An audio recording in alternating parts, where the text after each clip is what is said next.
So I wanted to talk a little bit more on the topic that I talked about on the talk show this morning, about artificial intelligence. And the question we pondered this morning was, AI is undoubtedly intelligent, yet can it be applied intelligently?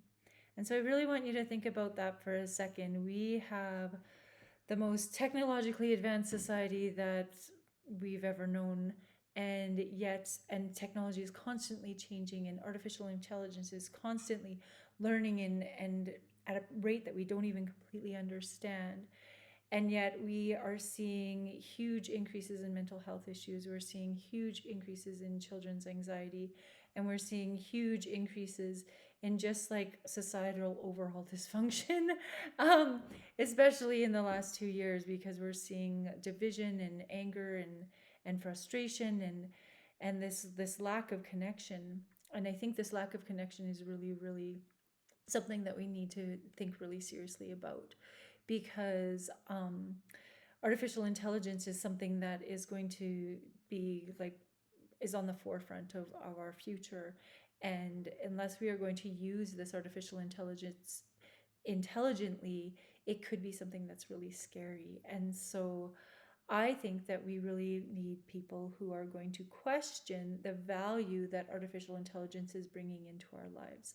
And this morning we were talking about how artificial intelligence has been brought into farms, and on the farms, this one speaker was talking about how he's a life coach and how he was working with these different farmers who had essentially had these big organizations come in and say, we will smart farm your farm, you don't have to do anything, we'll just use your land and you will get paid. You'll get paid way better and make way more money than you were making before.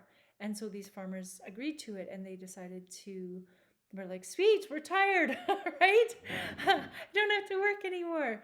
And yet my question to him was, then what happened to their mental health? As soon as they did that, what happened to their mental health? And the other speaker, who's the coach, said essentially that they lost their purpose. They were not happy anymore. They realized that farming was essentially like part of their soul, and working with the land was part of their soul. And so then when they didn't have that anymore, and even though they were making lots of money and getting paid to do nothing, it actually brought down their quality of life instead of increasing it.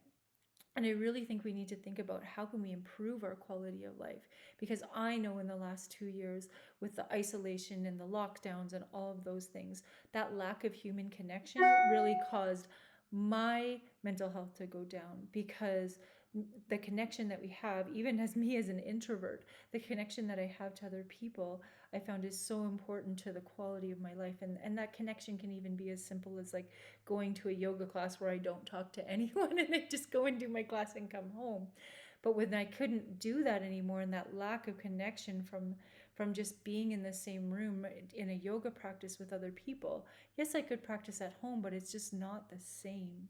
That energy sharing is not the same.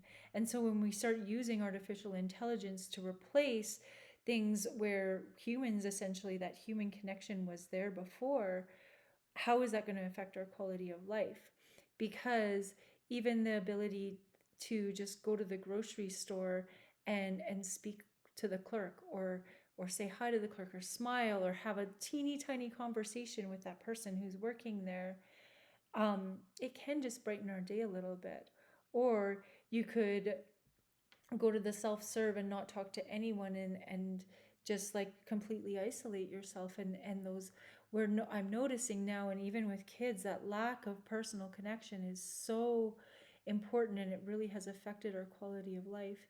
And so we really need to think about how AI is going to affect our quality of life, and then question, is this going to move us forward in a positive way? And if it's not, then why are we doing it?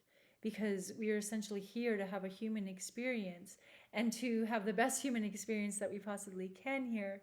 So if we are then inventing these things that are preventing us from having a human experience, why are we doing that? And I know years ago I was doing my master's in education technology, and they were on the brink of building these robots that were essentially like humans that would go in and help people who were lonely. And I'm sitting in the course thinking, like, well, why don't you just send some humans in to interact with these humans who are lonely? Like, why are you spending all these millions of dollars to essentially invent something that we can already do as humans and have empathy for others? And when you do invent something like that, how are you going to ensure that this AI has empathy? Because I know as a teacher that there's probably some things that AI can teach a lot better than I can, because it doesn't make mistakes the way that I make mistakes, like in if I spell something wrong or miss a period somewhere when I'm writing a sentence. And yet we know from the last 2 years that having an actual teacher and being in an actual classroom is so valuable, because all of those other pieces were missing when we were just online. That human connection, that empathy piece, because the AI can't tell, oh, you just got into a fight with your mom before you came to school and that's why your head's down and you're not doing your schoolwork, right? How would the AI be able to empathize with that child who's come in really upset? And so I really question how we are going to bring that human piece in with this very fast-paced technology that's coming out. And in the conversation this morning, I talked a little bit about these geniuses who are essentially inventing the AI and this AI. And I said, like, these, I have kids in my class throughout the years who are super intelligent, and almost all of the time these super intelligent kids in the math and sciences are not as intelligent in the emotional piece of life. And so they're they are emotionally and socially disconnected. And so my goal always with those really um, academic kids is to, how do you bring them back into teaching them the skills to be social and have social skills and have empathy skills, because not everyone has that. And if we have these super brilliant people creating this AI and they don't have empathy or those human connection pieces, how is that going to affect the rest of the world? So we really need people who are inventing the AI to be working with people who have that gift of the gab and the empathy piece and the real um, gift of human connection, to be working together. Because only then are we going to create AI that we can use intelligently. Because there's been so many things that we've invented in the past that essentially have brought down our quality of life, not improved it. And what we always want to do is be improving our quality of life. And I know on the talk show when they're talking about the farmers and the quality of life, I said, like, I love my garden. You could not pay me to take away my garden, because it's something I just love to do. I love to work in the dirt. It's my meditation space.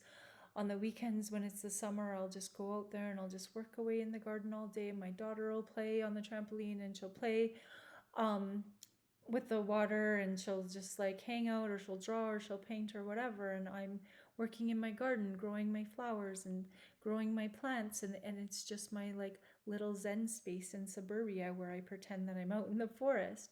And so you really couldn't have someone come in and just be like, no, we can do this better and more efficiently with artificial intelligence, so you can't garden your garden anymore. I'd be like, no, that's taking away from my quality of life. I only want AI that's actually going to enhance my quality of life. And I really think that's something we need to question when we're developing this AI, is how is the AI going to actually help us have a fulfilling human experience? Because essentially we are here as body, mind, and spirit, and we're here to have a human experience in this body. And so if we're going to have a human experience, how is AI going to affect that? And how, if it's not going to empower that human experience, why are we even inventing it? Just something to think about.